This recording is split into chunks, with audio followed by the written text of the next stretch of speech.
ಕೊಪ್ಪಳ ಗಿಣಿಗೇರಿ ಬಳಿಯ ಕಾರ್ಖಾನೆಗಳಿಂದ ದುಷ್ಪರಿಣಾಮಗಳು ಭಾಗ 2. ಜಿಲ್ಲಾ ಕೇಂದ್ರ ಕೊಪ್ಪಳ ನಗರದಿಂದ ಕೇವಲ 8 ಕಿಲೋಮೀಟರ್ ಅಂತರದಲ್ಲಿರುವಂಥ ಗಿಣಿಗೇರಿ ಸುತ್ತ ಸಾಕಷ್ಟು ಕಾರ್ಖಾನೆಗಳಾಗಿವೆ. ಅದರ ಜೊತೆಗೆ ಕೊಪ್ಪಳ ನಗರದಿಂದ 3 ಕಿಲೋಮೀಟರ್ ಅಂತರದಲ್ಲಿ BSPL MSPL ಅನ್ನೋಂಥ ಕಾರ್ಖಾನೆ ಬಂದಿದೆ. ಈ ಕಾರ್ಖಾನೆಗಳಿಂದ ಏನು ಅಲ್ಲಿ ಸ್ಥಳೀಯ ಜನರಿಗೆ ಆರೋಗ್ಯದ ಮೇಲೆ ದುಷ್ಪರಿಣಾಮಗಳು ಆಗ್ತಾ ಇದ್ದಾವೆ. ಬಹಳಷ್ಟು ಅಲ್ಲಿಯ ಜನ ಆಸ್ಪತ್ರೆಗಳಿಗೆ ಹೋದಾಗ ಅಲ್ಲಿಯ ಡಾಕ್ಟರ್ಗಳು ಏನು ಮುಖ್ಯವಾಗಿ ಚರ್ಮದ ರೋಗಗಳು, ಆಸ್ತಮಾ ರೋಗ ಇವು ಸಹಜವಾಗಿ ಬಿಟ್ಟಿದೆ ಅಲ್ಲಿ ಮನೆಗಳಲ್ಲಿ. ಇಂಥ ಒಂದು ಪರಿಸ್ಥಿತಿ ನಿರ್ಮಾಣ ಆಗಿದೆ. ಅದು ಈ ಒಂದು ಜೊತೆಗೆ ಮುಖ್ಯವಾಗಿ ಕ್ಯಾನ್ಸರ್ನಂಥ ರೋಗಗಳು ಬರ್ತಾ ಇದ್ದಾವೆ. ಹಿರೇಬಗ್ನಾಳದಲ್ಲಿ ಸುಮಾರು ಒಂದು 4 ತಿಂಗಳ ಹಿಂದೆ ಒಬ್ಬ ಯುವಕ ಕ್ಯಾನ್ಸರ್ಲಿಂದ ತೀರ್ಕೊಂಡಿದ್ದಾನೆ.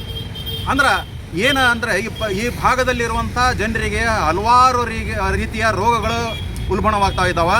ಅಲ್ಲಿಯ ಜನರಿಗೆ ಆರೋಗ್ಯಕರವಾದ ಬದುಕು ಇಲ್ಲ, ಆರೋಗ್ಯವಾಗಿ ಅವರು ಉಸಿರಾಡುವಂಗಿಲ್ಲ, ಅವರಿಗೆ ನೆಮ್ಮದಿಯಾಗಿ ಇರುವಂಗಿಲ್ಲ.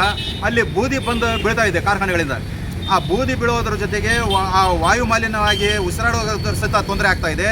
ಇಂಥ ಹಲವಾರು ತೊಂದರೆಗಳಿಂದ ಜನ ಬಳಲ್ತಾ ಇದ್ದಾರೆ. ಅಲ್ಲಿ ಹೇಳೋರಿಲ್ಲ ಕೇಳೋರಿಲ್ಲ ಅನ್ನೋಂಥ ರೀತಿಯಾಗಿದೆ. ಯಾಕಂದರೆ ಆ ಕಾರ್ಖಾನೆಗಳ ಹಿಟ್ಲರ್ ಥರ ಆಡಳಿತ ಮಾಡ್ತಾ ಇದ್ದಾರೆ. ಹೀಗಾಗಿ ಅಲ್ಲಿಯ ಜನರಿಗೆ ಯಾವುದೇ ರೀತಿಯ ಆರೋಗ್ಯಕರವಾದ ಬದುಕಲಿಕ್ಕೆ ಆಗ್ತಾ ಇಲ್ಲ. ಹೀಗಾಗಿ ಈ ಸರ್ಕಾರದಲ್ಲಿರುವಂಥ ಇಲಾಖೆಗಳು ಮತ್ತು ಚುನಾಯಿತ ಪ್ರತಿನಿಧಿಗಳು ಇದ್ರ ಬಗ್ಗೆ ಗಮನ ಕೊಡ್ತಾ ಇಲ್ಲ. ಆಮೇಲೆ ಮುಖ್ಯವಾಗಿ ಈ ಏನು ಕಾರ್ಖಾನೆಗಳ ಸ್ಥಾಪನೆ ಆಗಿದೆ ಗಿಣಿಗೇರಿ ಸುತ್ತ ಮತ್ತು ಅದ್ರ ಜೊತೆಗೆ ಕೊಪ್ಪಳ ಸಮೀಪ ಏನು ಅದನ್ನು ಕಾರ್ಖಾನೆಗಳನ್ನು ಇದ್ದಾವ, ಆ ಕಾರ್ಖಾನೆಗಳು ಒಂದು ಕಾನೂನು ಪ್ರಕಾರ ಈ ಒಂದು ಜನವಸತಿ ಪ್ರದೇಶದ ಹತ್ತಿರ ಇರಬಾರ್ದು. ಆದರೆ ಇಲ್ಲಿ ಎಲ್ಲೆಲ್ಲಿ ಗಿಣಿಗೇರಿ ಸುತ್ತ ಹಳ್ಳಿಗಳದಾವ, ಜನವಸತಿ ಪ್ರದೇಶ ಇದೆ, ಅಂತಲ್ಲಿ ಕಾರ್ಖಾನೆಗಳ ಸ್ಥಾಪನೆ ಆಗಿವೆ. ಅದ್ರ ಕೊಪ್ಪಳ ನಗರದಿಂದ ಕೇವಲ 3 ಕಿಲೋಮೀಟರ್ ಅಂತರದಲ್ಲಿ MSPL BSPL ಕಾರ್ಖಾನೆ ಆರಂಭ ಆಗಿದೆ. ಅಂದರೆ ಈ ಜನವಸತಿ ಪ್ರದೇಶದಲ್ಲಿ ಇರುವಂಥ ಕಾರ್ಖಾನೆಗಳು ಸರ್ಕಾರ ಕಿತ್ತು ಒಗಿಬೇಕು. ಯಾಕಂದರೆ ಜನವಸತಿ ಪ್ರದೇಶದಲ್ಲಿ ಇರಲಿಕ್ಕೆ ಅವಕಾಶ ಇಲ್ಲ. ಕಾನೂನು ಪ್ರಕಾರ ಅದನ್ನು ವಿರುದ್ಧವಾಗಿ ಇವರು ಕಾರ್ಖಾನೆಗಳ ಸ್ಥಾಪನೆ ಮಾಡಿದ್ದಾರೆ, ಮತ್ತು ಹೊಸ ಕಾರ್ಖಾನೆಗಳ ಸ್ಥಾಪನೆ ಮಾಡ್ತಾ ಇದ್ದಾರೆ. ಇದನ್ನು ಆಗಬಾರ್ದು ಅನ್ನೋಂಥದ್ದು ಜನರ ಬೇಡಿಕೆ ಇದೆ. ಇದು ಸರ್ಕಾರ ಗಮನ ಕೊಡಬೇಕು. ಸಂಬಂಧಪಟ್ಟ ಅಧಿಕಾರಿಗಳು ಇದನ್ನು ಸರಿಯಾದ ರೀತಿಯಿಂದ ಅಧ್ಯಯನ ಮಾಡಿ ಆ ವರದಿ ಕೊಡುವಂಥದ್ದಾಗಬೇಕು.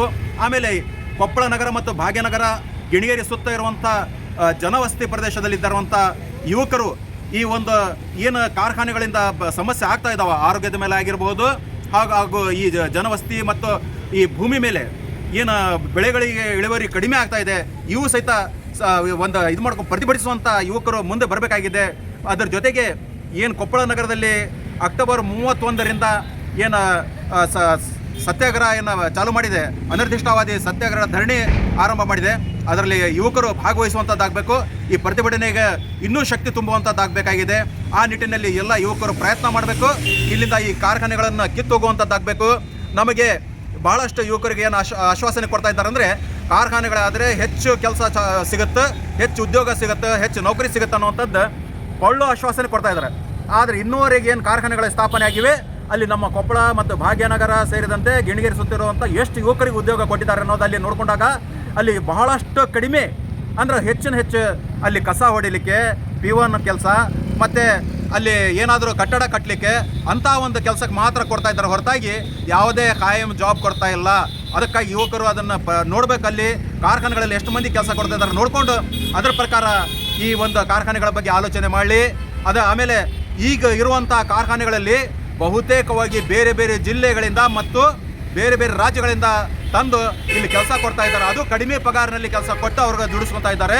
ಆಮೇಲೆ ಇಲ್ಲಿ ಏನದನ್ನು ಬೇರೆ ರಾಜ್ಯದಿಂದ ಬಂದಿರ್ತಾರ, ಅವ್ರೇನಾದ್ರು ಅನಾಹುತವಾಗಿ ಕಾರ್ಖಾನೆಗಳಲ್ಲಿ ತೀರ್ಕೊಂಡ್ರೆ, ಅವರು ಸತ್ತರೆ, ಅಪಘಾತವಾಗಿ ಸತ್ತರೆ ಅವ್ರಿಗೆ ಅಲ್ಲೇ ಮುಚ್ಚುವಂಥ ಪ್ರಯತ್ನಗಳು ಮಾಡ್ತಾ ಇದ್ದಾರೆ.